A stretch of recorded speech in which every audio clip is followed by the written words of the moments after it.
लग।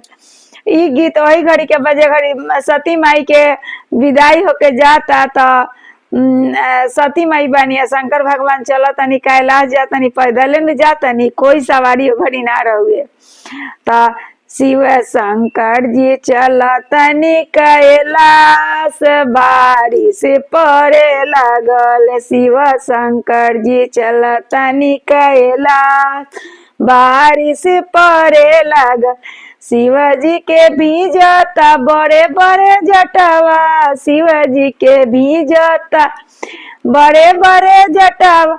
सती माई के भीजता ललका चुनरिया।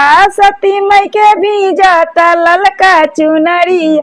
शिव शंकर चलनी कैलाश बारिश पड़े लगल। शिवजी के भीजता हाथ के डमरुआ। शिवजी के भीजता हाथ के डमरुआ। सती माई के भीजता ललका चुनरिया। सती माई के भीजता ललका चुनरिया। शिव शंकर जी चलनी कैलाश बारिश पड़े लगल। शिव शंकर चलनी कैलाश बारिश पड़े लगल।